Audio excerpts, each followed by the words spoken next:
everyone. Welcome to the Actionable ESG Talk Series brought to you by AKFI, Actionable Knowledge Foundational Institute, the world's first nonprofit industry association committed to bridging the gap between ESG, sustainability, and digital transformation. My name is Isabella. I am the co-host of this talk series here with Manuel, another co-host, also the executive director at the AKFI. And today we have Scott joining us as our special guest. Welcome, Scott. Thank you very much. Thanks for having me. Great to have you, and thanks to this talk series, we get to connect with great minds from all over the world to discuss the current and the future state of ESG, sustainability, and digital transformation. Scott is a lawyer and technologist with over 25 years of leadership on ESG risk. He is the founder and CEO of Speeki, a full-service ESG and sustainability reporting and management partner to large corporates. And before that, Scott began his career in law, going on to build a track record of expertise across ESG risk management and corporate governance, spanning anti-corruption, sanction ethics, integrity, workplace issues, human rights, and governance. Once again, Scott, welcome and great to have you, and look forward to hearing what you have to share today. And I think also there's now starting to be some interest in the education system and in graduate programs and in MBAs to start thinking about ethics and integrity in business and how to build better managers and better leaders. And so there is now a recognition that those areas are part of business and that they need to be taught and educated. And I think that's a terrific move that should have happened a long time ago, but I think it does definitely help. However, I think the challenge is when you're in a business and you're conflicted in the sense that you're put in a position where your ethics or your integrity is going to be challenged. And most of that happens in an environment where it's highly charged. There's a lot of money involved. There's personal benefits in bonuses or shares or stock, or decisions you're making are going to personally impact you. And you're now forced to make decisions around whether you're interested for yourself, for your organization, or perhaps for the benefit of society or the planet. And that's when those theoretical concepts that you may have learned at university are going to be put into real life practice. And that's a challenge for anybody to deal with those situations. Even the best among us make poor decisions in those stressful environments, which is why when the organization sets those boundaries, sets those rules, sets that guidance, sets that principle, sets the framework from which it expects people to operate, it gives people the guardrails, it gives people the structure, it gives them guidance, it gives them the rules around how this business operates. And that can help a person in that challenging situation know what is right or wrong. And so in the absence of those, you're really relying on your own, integrity system to kick in. And that's challenging because, human nature is often to protect ourselves. It's fight or flight. It's not always to protect others. And so without that framework in place, it's pretty tough for people to make those decisions. And so naturally, people make the wrong decision and they find themselves in trouble, and that impacts both them and it impacts their companies. No, absolutely. And maybe changing a little bit the conversation, but Isabella is also at the forefront of trying to, put all these things together. I imagine her with a big puzzle in front of her. It's a Lego game and trying to put the pieces to fit together. And also part of that, she explored the world of AI. And she authored, it's maybe 2 years ago, Isabella, right? Since you launched your book about AI. And that was just before AI was announced, maybe a few months. So maybe Isabella, on the question of AI and how this fits in the bigger picture of the supply chain and so on. I think AI is an amazing adaptation to technology. It's a major extension of technology that we should definitely consider as a serious contender to the future. And so any organization that is not thinking about how to harness AI and how to use AI is definitely going to be missing out in the future. So it's going to apply to all parts of the business, including in areas around ESG, corporate governance, ethics, integrity, compliance, and sustainability. And so equally, it's going to be applying in these areas as well. Certainly on our side, on our technology platform and in our audit business, we're using AI in many ways to try and support both the way the technology works, but also in the way that we approach, for example, our audits and assurance work. Not only removing some of the manual processes that we and others may have, but to provide far more faster and more nuanced approaches to sustainability issues. You know, a good example, if we looked at the ecosystem we touched on before, and we looked at bringing on a new supplier. You know, bringing on a new supplier, we talked about it and touched on it before. There's some efforts there to make an assessment whether or not that supplier meets your ethics, integrity, values, for example, and whether it meets those principles.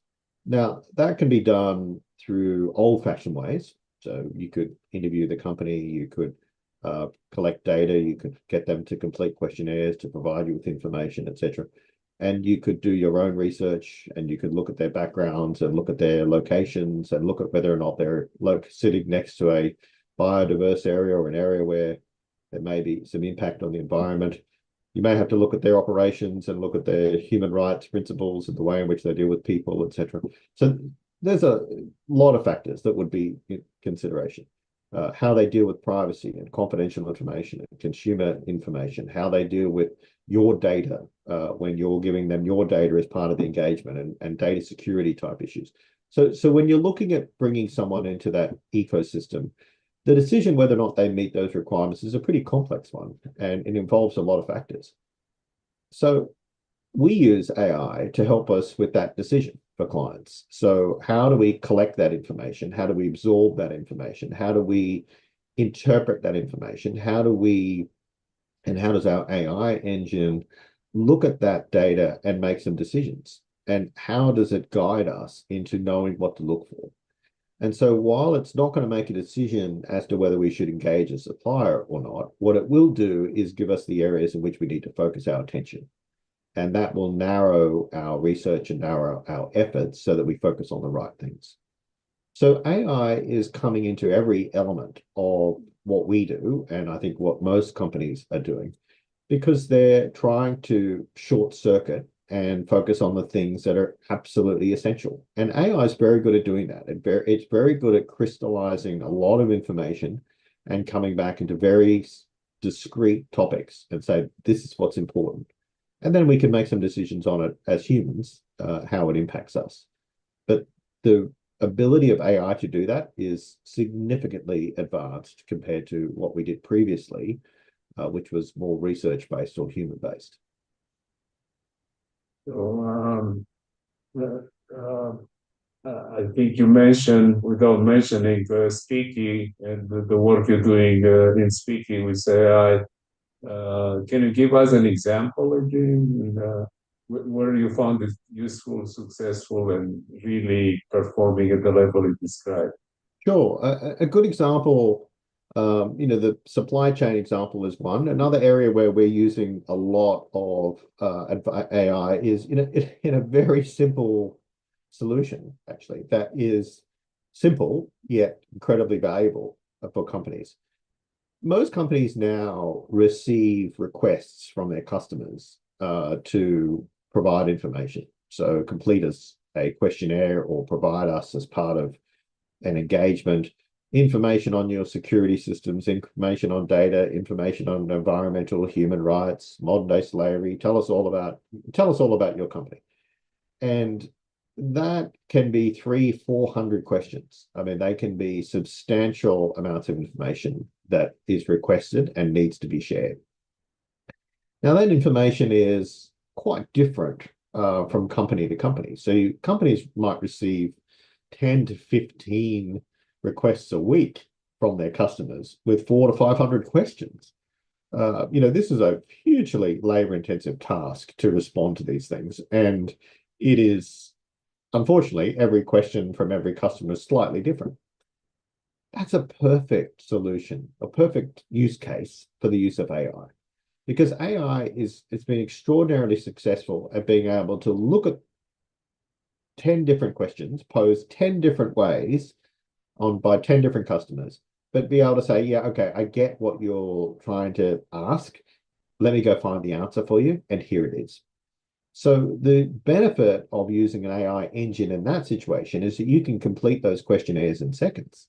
And so what we've built into our platform for companies that use our platform to manage ESG and sustainability is the ability to simply bring in a questionnaire from a customer and say, go and find this information from the platform, pre-populate the answer into that questionnaire or into that format of the PDF, whatever it is, and then get it ready for me to review so that I can send it back to the customer. So a process that used to take someone days to complete can take someone a minute to compile that information and that response. And again, the data is all in companies, but the AI's ability to be able to interpret that question and then go find the answers and take answers from different parts of the platform or different parts of the company and put that together in a coherent response ready for you to review takes minutes. And so a very simple application that is hugely valuable to companies and can really save a lot of time and engage company and allow them to engage their customers more effectively. And so we touched on the call, at the start of the call, about saying, how do we make sustainability part of the fabric of the business? Well, here it is. I mean, here's a great example of, a customer requesting this information as part of a RFP, a sales process. Instead of taking weeks or sometimes days or weeks to respond to a customer request, we can respond in 2 minutes. That has a business implication. That means that we can get this response to the customer. We can get the customer making a decision faster. They can order faster. They can get requests back to us for potential services. And then we can start revenue from that customer far earlier. So in minutes rather than days or weeks. So our sustainability initiatives are now starting to help the business in a way that we can respond to customers more effectively. And we can win business because of our sustainable record, because we've got a good story to tell. And if we can tell that story in a way that's accurate and in a way that's clear for the customer, it's a competitive advantage. So using AI and using sustainability together can actually help how organizations can engage with their customers and hopefully engage them to win business. Oh, very, very good. And thank you for a in-depth answer. Actually, at AK5, we're looking a little bit upstream to the same essentially problem. And the problem we see is that this customer requesting from their suppliers, especially major customers, major suppliers relationships, they do not align their requirements. As you mentioned, a slight change of a comma, in the law profession, you're very careful where you put a comma, right? Because it may mean different things to different people. So we're looking to create a best practice and a set of standards on how to request the information. Not to process it, as you mentioned, with AI. And we see actually the industry slowly moving in that direction, right? Because there are inefficiencies and risks, by the way, because if you miss a question and becomes material, we talked already about fines and so on in the process. Exactly. In the old days, which was 12 months ago, we would look at question banks, and we would kind of build question banks so that every time a customer asks for a question, we'd put that into our bank and we'd know how to answer that question. Yeah. And so it was a simple comparison, find the closest question and give the set answer. That's certainly that's a classic sort of database approach or a spreadsheet type approach of doing it. Now, with the benefits of AI, we don't necessarily need to make that that question bank. The question AI can interpret those questions and work out whether those questions are the same question as what's in our bank. So if it's worded differently or it has a comma, etc., the advantage of AI is that it can work that out for us and it can map the right answer to that question. So that's been a huge advantage to companies now who use AI in these sorts of situations. It's a fantastic use case for AI. And that's a question for Isabella, because in her book, The Digital Mind of Tomorrow, and my joke is the digital mind of today, as you mentioned, 12 months ago, it's a long time in the AI history. I think she already looked at this future where and she asked a lot of questions about how this future will look like. I don't know if Isabella is the way you envisage the future at the time you wrote the book. Thank you, Manuel, for mentioning the book, and thank you, Scott, for all the sharings. And a major group of people that we focus on nowadays is the next generation, the young professionals who are taking the leading roles in the jobs that we're doing. And what I found encouraging is they have this innate ability to understand the things that we're talking about without education. It seems came with them naturally. And what's your piece of advice for those who are already working in this field, particularly the younger generations, young professionals, or the students who plan to enter into this field?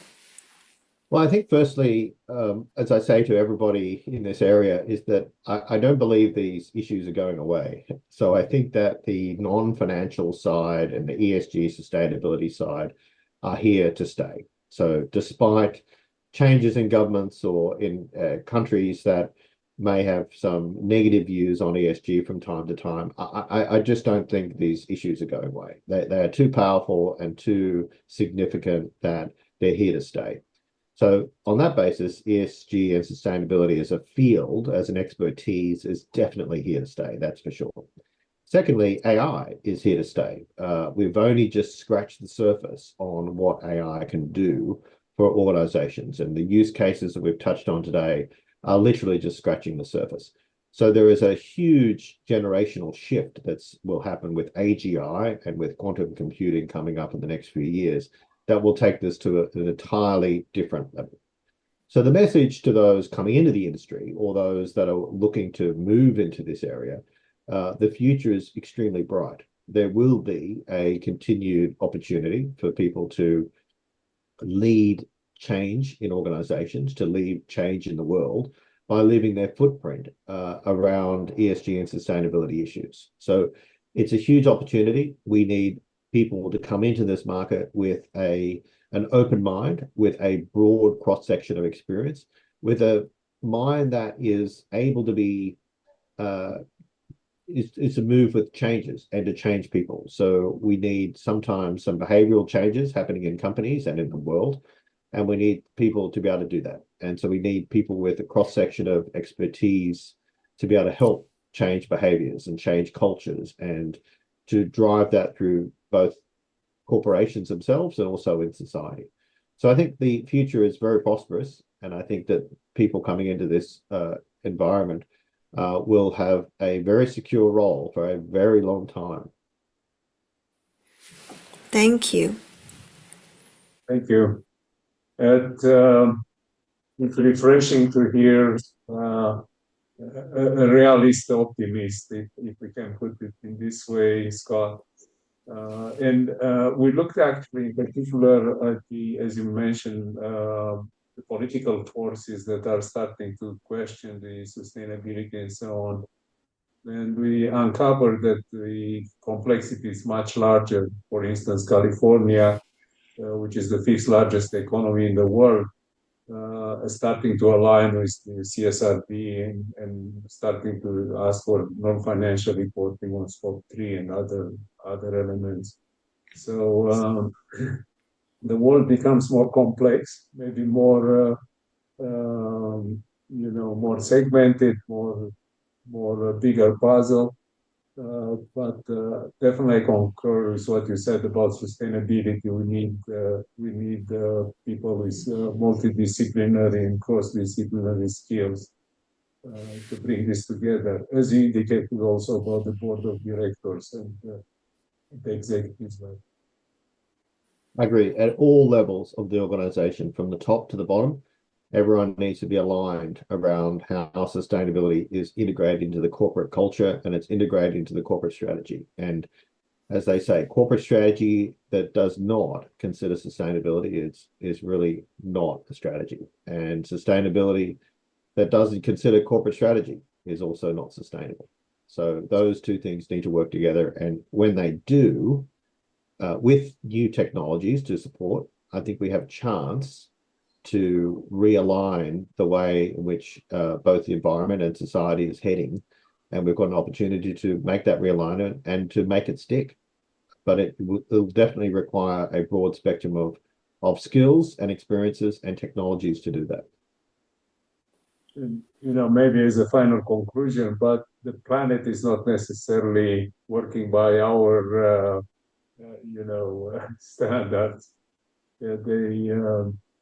And one thing is with the change in the environment and the change in the climate we observe, there could be mass migrations. There are other things which are outside the short political lens. We're looking at the world, right, with elections every 2, 3, 4, 5, 6 years, coming up at rapid pace. And maybe for a future discussions, if we can invite you back, we should look at how the politicians should be trained to deal with sustainability, not only the board of directors and the companies.